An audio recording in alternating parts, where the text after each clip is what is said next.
You can no longer take advantage of my light force. I'm saying goodbye because you're slowing me down, mentally, spiritually, and emotionally. Where I once had a friend, I've now got a hole. You've taken up far too much of my time, and you're running me dry, both in my pockets and in my body. I can't keep doing this. We found each other in a place of insecurity and facade. I've chosen to live in a place of authenticity and purpose. This is your eviction letter, and yes, you've had 30 days. Saying goodbye to you is what I've been praying for. Every time you had me begging God for mercy with my head in the toilet. Every time you helped me to chase what wasn't there. Every time you kept me out of rooms my name was mentioned in, and every time you forced me out of rooms I belonged in, I resented you. I must reveal to you that I've been faking it for far too long. The love left years ago, and with it went my sanity. Saying goodbye to you is my wish fulfillment. I deserve fruition, and God's timing says it's now. I'll never forget you. The thoughts shall become fleeting over time, though. I will not replace you, as your replacements are just as bad. However, I will tell the world about you. I look forward to that.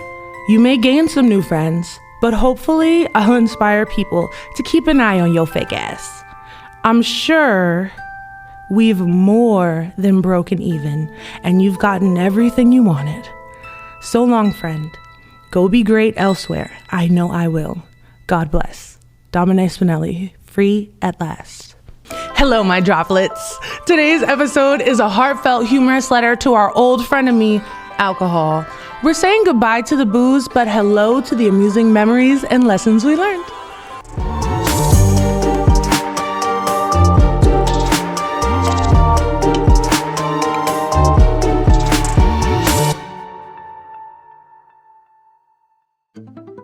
Reading it back, 539 days later, I'm proud of myself. I'm very proud of myself. And I don't miss it as much as I thought I would. Like, I empathize with her because you could tell she thought she was gonna miss it. She was missing out on something, but I am the party, you can hear the undertones of that she believes in herself, but there's an air of I don't really know if this is gonna work. And I can say proudly 539 days later, it works out better than you could even imagine. But I have empathy for people that are still struggling with that. Because I had it the worst for me. But there are people in there that were doing way more than me in terms of consumption.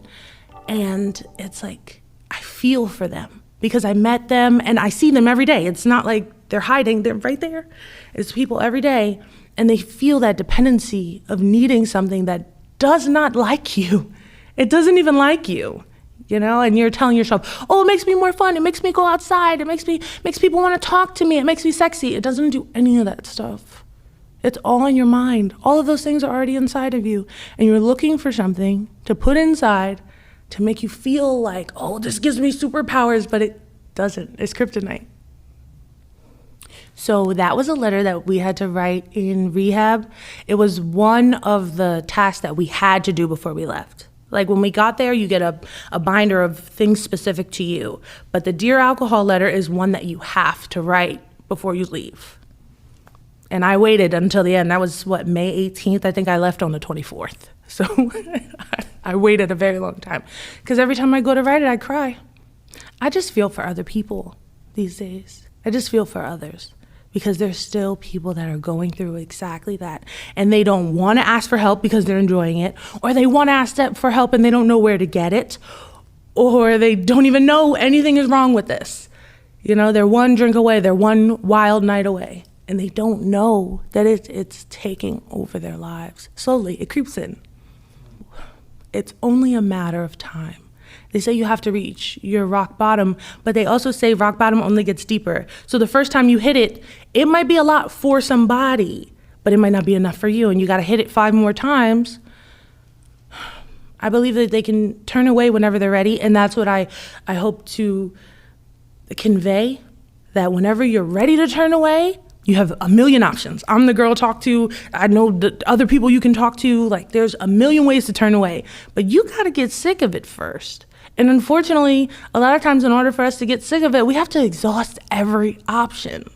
It wasn't until I was being granted comedic opportunities and too drunk to get on the stage that I was like, yo, what are you doing? This is too far. Why did you get this drunk before you got on the stage when really in life we're chasing that high of you're doing what you're supposed to be doing? I'm chasing that high, but I'm getting drunk on my way there. And then as I'm waiting, I'm getting more and more drunk. Now I can't get on the stage. Like, I squandered a whole opportunity and maybe lost some people in my network because I was too lit. And I missed out on whoever was in the room. Who's to say that I couldn't have impacted someone that day? And I squandered it. That was the bottom. That was too much for me. That and getting sick all the time. That last year, I got sick regularly. And it was destroying my skin, the toilet. So it always started off fun. I'd start like after work, so I would get off early. So a typical day, I'd start at like 3 o'clock, about 3:30.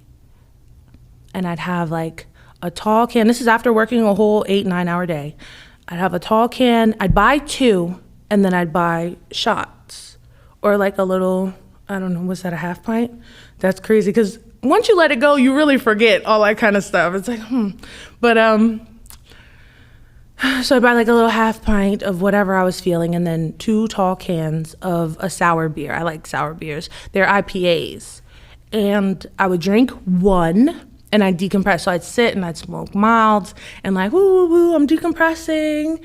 I wouldn't take a shower yet. And I'm like a super clean person. So me waiting a long time from the time I got in the house to take a shower, that already was like, So after that, I would begin to cook dinner. By that time, I'm like almost all the way through the tall can. It's time for the cocktail. And I just like having multiple cups. So I was probably doing the cocktail and the beer at the same time. I'm cooking dinner, and by the time I finished cooking dinner, I didn't even want to eat it anymore. And I'd go drink the other tall can and finish whatever I was drinking. And then you smoke a few more. By the time you do that, you haven't eaten since lunch, which was at 12. It's about 5 o'clock now, 4:30. You still haven't taken a shower. You're smoking and drinking on an empty stomach. That last mile would take me out. And the room would start spinning, and then I'd either like just like shove food in my face so that I wouldn't get sick and still end up getting sick, or I'd just be sick. Now I'm on the floor in the bathroom again, just hawking. And it wasn't until that happened, I'd say about 4 times, I was like, you keep ending up down here. Why are you down here? What time is it? It's 6 o'clock in the evening. The night really just started and you're out. Or you're maintaining because you were able to eat a little bit of dinner and you're maintaining, but now you're looking for a wave. So you're trying to go outside and get more drunk. So I'm calling a friend, come over, buy some more, whatever. Oh, let's go to the bar, like that. Now I'm out all night long. And if I was out all night long, by the time I got home to get up for work and be in the truck at 6, I had to be up by 5:30, the latest. And even still, that's cutting it so close. How can you really do your self-care regimen? I had no facial washing routine, nothing. It was brush your teeth. Sometimes I wouldn't even wash my face. I'd just go. And it's like, whoa, you're an adult. You're a woman. Like, you're aging. Like, you tell me you don't wash your face, you just be like, all right, time to go. And you go out the door, that's wild. I was brushing my teeth, though. Some people get so bad they don't brush their teeth. The one night I got really sick, and I was begging God, because it was still a good time. And I was begging God, like, please just get me off the floor. If you get me off this floor, like, I'm willing to make the changes. And I just remember like begging to get off the floor, because nobody wants to sleep on their bathroom floor. Like, nobody's bathroom floor is spotless. And I was like, please just get me off the floor. And he was like, if you want to be who we know you are, then you're going to have to get clean. And I was like, I'll do anything for you to get me off this floor. And I'm pretty sure I slept on the floor for a few hours. Then I got up, I got into bed, and the next day I was at it again. But my heart never sat the same after that. Because I felt like, how can I do that? It's not that I didn't want to. For years I prayed that I would not want to do it anymore. It wasn't that I still wanted to drink. It's that I didn't see life without it. How are you supposed to decompress from work without drinking? How are you supposed to have fun with your friends and family without drinking? How are you supposed to do this stand-up thing without drinking? You're not going to be motivated. And at the time I was smoking weed too, all of that. So they all go hand in hand. How are you supposed to do these tasks that bring you joy in life if you're not consuming? And it stopped me. And then also I didn't know how. I didn't want the stigma of, oh, like you went to rehab. And I also didn't know I could. I didn't know that you can take a LOA and they'll give you time off from work to go handle that. That's something that needs to be handled. I was driving trucks and I wasn't drunk at work, but it's the point. And who's to say you didn't wake up drunk the next day? Who's to say? It was impacting the time I could get up and go to work because I was so groggy the next day. And I think I was drinking. I really liked those sour IPAs. Like, that was really my jam, which was no good for my body either because the yeast makes your belly bloat. So it wasn't helping my figure either. And I was drinking that, and I just heard, go on TikTok and type in rehab facility just so you could see like a walk around. And I was like, okay. And I went on, and there was this girl, this blonde girl. I would name her, but I don't want to go to court. And she was talking about her rehab journey and where she went. And she was talking about what it looked like. Because all of the facilities in New Jersey looked like mental institutions.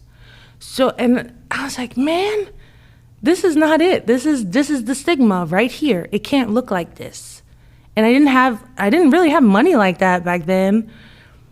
So I saw where she was, and I called, and I spoke to a lady, and she was so nice.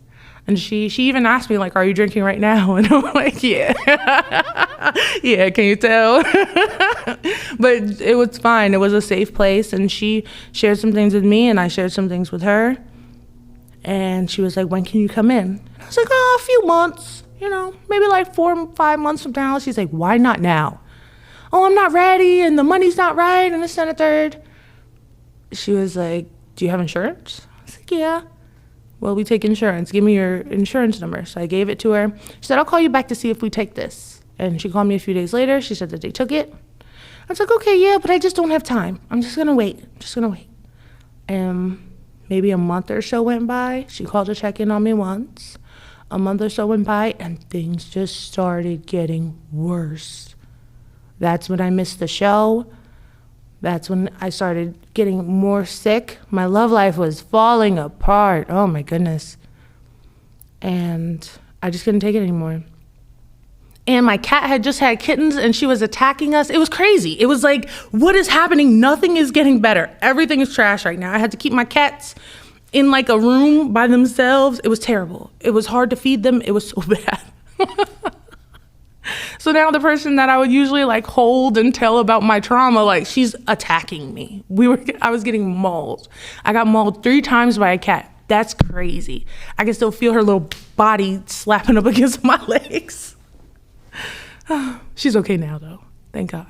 Again, I would consume and get angry or get aggressive. My temper would go up, my patience would go down, and sometimes she would suffer for that. And I have a lot of shame for that today, and I work through it. She forgives me, and we've had conversation about it, but I do regret being that person. Because, they say only psychos, that psychos kill their animals and stuff. I wouldn't have killed her.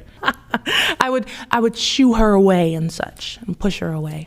So this season, I brought my little buddy Eugene. He's my tissue holder. Ironically, I've got him stuck to a tissue box so he'll stand up, but he's my little tissue holder friend. Why? Because we're going to embrace crying this season. It's really the only way to heal, is to reflect, which often ends in tears, and that's perfectly fine. Last season I spoke a lot about how I didn't feel like it was okay. every time I go to a healing retreat or I have a really good therapy session or a good conversation with someone, it ends in tears, and that's okay. So if we're going to cry, we're going to make it cute, and we're going to name it. We're going to make it a friend, because he does spend a lot of time with me these days. I think everybody should have a Eugene, because, okay, so I did go to this retreat, and they told me that instead of using vulnerability, I try to make things funny. And I get that. I could totally go with that. But like, if we don't laugh a little bit, sometimes you let those feelings of sadness go way too far. And so I got something cute where it's like, okay, I'm not ashamed to carry it around with me. And then I give him a little name so it's funny. And it's just like, okay, get the tears out and let's move forward. Don't get stuck here. The goal is to get over it. But if you're crying about it, it's going to ruin your whole day. I can understand why you wouldn't want to cry. So make it cute, get it done, use as many as you got to, and then move on. What can we do moving forward? Terry Savelle Foy said, "The life you currently live is the life you think you're worth." What does your vision for the future look like? What does your future self do? What do they wear? Who are they hanging around? What's going on? How do you see yourself in the future? When this game of life is said and done, where do you want to be? Who do you want to be? Is alcohol the star of that show, or are you? If you feel like alcohol might not be the star, but it's a damn good co-host, maybe you should do some self-love exercises and really dig a little deeper. If you feel like alcohol is not in that vision at all, I would advise that you write a Dear Alcohol letter and release. Thank it for what it's done so far. Alcohol helped me a lot of times. I was running away from things and it was great. Oh man, we was Usain Bolt out here. So it's not terrible to have the crutch, but eventually you gotta walk. Take up your mat and walk. This is from the song Dear Alcohol by Dax. I got wasted because I didn't want to deal with myself tonight. My thoughts get drowned until I feel all right. I keep drinking until I'm someone I don't recognize. I got wasted. I know you're probably like, Dom, why are you dressed like you're going to a funeral? And I'll tell you why. Because this episode is dedicated to the version of me that no longer exists. She died on 4/27/22. That was 539 days ago, and I just want to memorialize her because she did the best with what she had at the time. But now I got new stuff and I'm doing even better. So I want to thank her for keeping me safe. I want to thank her for doing her best. She did her best. And if she didn't do what she did, I wouldn't be here right now. Hold on, let me get my Eugene. Eugene, brother, come on. I would also like to memorialize the version of you that no longer serves you. I look forward to us attending her funeral, right? Because in order to get new things, you have to release the old. Yes, it keeps you safe. Yes, it's in your comfort zone, but you don't grow in your comfort zone. So I'd advise you to do the challenge and get rid of it today. In this moment, I dare you to write your own Dear Alcohol letter. You can even share it with us in the comments if you feel led. And I want you to share your farewell notes with the hashtag Dear Alcohol Goodbye. And of course, hashtag to the last drop or hashtag 2TLD. I would love to read them. I would love to go back and forth with you about it and even just to support you in this journey. The first step is to write it down. And you're gonna cry, so make sure you get your little Eugene and get it done. Make sure you like, comment, subscribe, and share if you really, really care. And turn on your notification bell so you can know when I drop new episodes. Thank you so much for listening or watching. If you love me, you did both. And that's all from To the Last Drop.